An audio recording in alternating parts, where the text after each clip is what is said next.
Détaillé comme une armoire, on s'en bat les couilles, on a l'habitude de déplacer des meubles. Yeah papé, c'est ALONZO pour Rapelite, grosse dédicace, peace. Rapelite, vous êtes les meilleurs. Y'a rien à faire. Y'a rien à faire.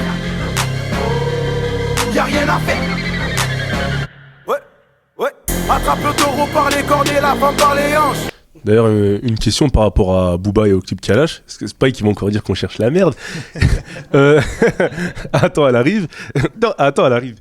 En fait, le truc, c'est que la dernière fois qu'on s'était vu avec, la psychiatre, Soprano, il nous disait, enfin la psychiatre, vous nous disiez que vous, votre position sur les clashs, c'était d'être neutre. Et le fait d'apparaître dans le clip Kalash, est-ce que tu comprends que les gens puissent voir ça comme une prise de parti ? Non.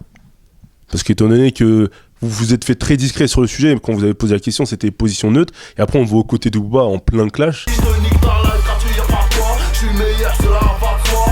B2 opéra, escroc mafieux comme Gérard Pasqua. Vulgaire, faute de grammaire, sirop du jack de grosse marmette. Voyage en jet, prends l'Eurotunnel, je me sens comme dans la charte à ta mère. Montre en diamant, lunettes de soleil, ça les cache comme à Marseille. Ma question préférée, qu'est-ce que je vais faire de tout cet oseille? Donc on peut se dire, est-ce que Alonso il a pris parti? Mais moi je suis un artiste. Au-delà des clashs, je suis un artiste. Comme je le dis souvent avec mes collègues, ça avait été Youssoupha ou qui que ce soit qui m'aurait invité, il n'y aurait pas eu un tel débordement de paroles envers moi sur les réseaux sociaux. Et là, c'est juste le fait que c'est Booba, c'est quelqu'un qui fait beaucoup parler. C'est vrai, comme tu disais, c'était en période de clash. Mais moi, je suis un artiste.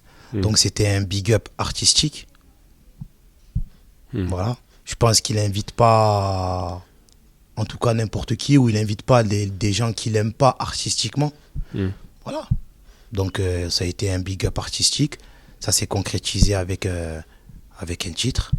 Et ça reste de la musique. Les gens qui veulent aller au-delà de ça, j'en ai rien à foutre. Merci beaucoup. Encore un merci à eux. Ben oui, parce que c'est aller loin, tu vois. Ouais. Mais en gros, tu dis que toi, c'est de la musique, c'est une simple collaboration. Hasard du calendrier, ça fait que ça tombe pendant les clashs. Exactement. Mais voilà. Voilà, c'est un artiste. On a collaboré ensemble. Si on doit recollaborer, pourquoi pas, il n'y a pas de problème. Tout se passe bien dans le meilleur des mondes. Quelle est l'actualité? Quels sont les projets avec le groupe? Tu sors ton album d'abord. Et après, quels sont les projets avec le groupe? Là, regarde, il y a Sopra qui a sorti un album il n'y a pas longtemps. Moi aussi, j'arrive là très bientôt. Psychiatre, on a fait 4 albums. Je pense qu'on n'en a pas parlé, mais je pense qu'il faut attendre un peu avant de sortir un autre projet. Il faut essayer de créer un engouement, il faut essayer que Vince revienne avec un prochain solo, que Sopra, je pense qu'il a déjà commencé déjà un autre truc. Moi, je suis déjà sur ma mixtape Capo des Capis volume 1 qui sera en septembre. J'ai déjà 2-3 morceaux. Je pense qu'il faut laisser encore un peu les solos bien évoluer, créer une attente, parce que je pense que voilà, Psycha de la Rime aujourd'hui, sans prétention aucune, on fait partie des grands groupes de France. Et étant donné que maintenant tu t'es encore plus affirmé dans ta carrière solo, comme tu nous disais, là tu as vraiment trouvé ton style, tu es arrivé à une maturité artistique, est-ce que le fait de revenir avec les psychiatres, ça va pas faire un phénomène de bridage? C'est-à-dire que tu vas te brider un peu plus. C'est-à-dire que là tu t'éclates, tu fais ce que tu veux, et quand tu vas retourner avec les psychiatres, tu seras un peu plus... c'est le phénomène de groupe, quoi. C'est vrai qu'il y avait une légère retenue, mais j'étais pas trop bridé, je te jure. Essaye d'écouter mes textes avec Psycha de la Rime. C'est surtout le fait que je sais que Sopra peut toucher une certaine catégorie de personnes avec ses écrits, et que Vince, pareil. Moi, j'essayais justement de vraiment occuper mon poste et d'être le plus crade possible avec mon groupe. Je sais pas si vous remarquez. Ouais, c'est vrai qu'il y avait t'étais toujours l'ovni entre guillemets. J'étais à la limite du putain Alonso, on va pas passer à la radio avec toi, tu vois. Tu vois ce que je veux te dire. Donc je sais pas, moi je vois le futur de Psychiatre comme un collectif avec des grands noms. Tu vois ce que je veux te dire, c'est comme ça que je le vois. C'est bon, ils vont refaire un album. Soprano, comment il est, le mec, il est comme ça, disque de platine, Alonso avec un Vincenzo, tu vois. C'est comme ça que je vois la chose. C'est pour ça que je trouve qu'il ne faut pas se presser. Il ne faut pas se presser. On a sorti un album en 2013. il y a à peine un an. Là, Sopra, il a remis une touche en 2014. Moi, j'arrive début 2015. Vince, il est sur son projet. Je trouve qu'il ne faut pas se presser. Il faut laisser faire, faut laisser bien faire mijoter la sauce et que le jour où on va revenir avec un album, voilà, il faut qu'on prenne le stade Vélodrome. 60 000 personnes. C'est l'objectif. Voilà. Ok, d'accord. Et les prochains clips qui arrivent, ce sont lesquels? On ne sait pas. Tu sais, nous, on travaille beaucoup au feeling avec Spike. C'est des échecs. Qui envoie quoi, qui fait quoi, qu'est-ce qu'on on déplace, le fou, le roi, la reine, ça dépend du réveil, ça dépend du game, ça dépend de la journée, ça dépend de... Je peux pas te dire. Mais étant donné que cette stratégie un peu... Et depuis le début, c'est comme depuis le début de l'année, c'est comme ça. Je te jure. En fait, tout le monde croit. Ouais. Tu sais, tout le monde... Vous, ça à l'arrache, quoi. On sent boum. Voilà. Qui bouge quoi, qui fait quoi, comment c'est comment. En fait, vous vous adaptez au terrain, quoi. Voilà. En fonction de la situation. Voilà. On l'a vu depuis le premier morceau à la Daft Punk. C'est-à-dire, tu sors sur Hollande, l'affaire Hollande. L'affaire Hollande. Ouais. C'est quoi? On écoutait une prod, on était là, on délirait. Mais pour rigoler, il y a eu le truc de vraiment pour délirer. C'est vraiment un truc de François Hollande roulant scooter. Il dit mais jamais on pourra mettre ça dans le morceau.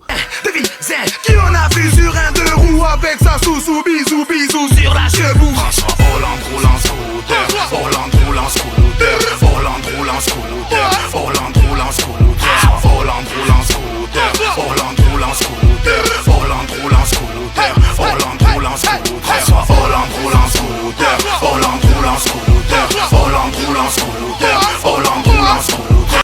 Et on rigolait, on est allé jusqu'au bout. Mais voilà, le truc était d'actualité. Bon, on s'est dit, bah, alors là, on le balance. De toute façon, si on le sort dans l'album, ce sera plus d'actualité, ça sert à rien. Et c'est comme ça. C'est-à-dire, on fait le morceau, il est là, on se dit, bon, je sens que là, c'est le moment de sortir un truc, on le sort. Et vous pensez pas que cette technique à l'arrache, ça veut vous porter préjudice sur des trucs un peu plus costauds comme un album, la gestion d'un album, ou vous estimez que ça vous a porté chance, donc on continue dans ce sens-là? Je sais pas, moi j'ai l'impression que ça a inspiré beaucoup de gens. Je vois plein de rappeurs envoyer des trucs comme ça à l'arrache depuis le début de l'année, et ça veut dire que ça a marché. Surtout, on se fait plaisir. C'est-à-dire, si nous, on a envie de sortir un truc, on le sort. C'est-à-dire, voilà, il y a un morceau, on se dit, bon... Parce qu'on écoute les morceaux. Des fois, il y a des morceaux, on se dit, bon... et c'est arrivé sur un des clips, il fallait l'envoyer plus tard, on s'est dit, non, on a envie de l'envoyer là. Parce que, je sais pas, on est comme des gamins, on a envie qu'ils sortent. Ouais, c'est vraiment... C'est même que ça va à l'encontre de la maison de disques. C'est arrivé. C'est arrivé que carrément, il y a eu des problèmes avec les histoires de YouTube, Vevo, les comptes, pas les comptes. Parce que nous, on voulait l'envoyer là, maintenant, comme des gamins. On s'est dit non, c'est pas demain, c'est là, maintenant.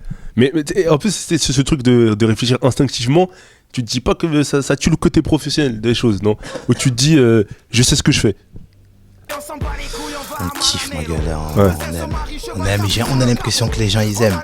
Je sais pas. Ouais, tant que ça marche. D'accord. Et t'as un dernier mot à ajouter, Alonso?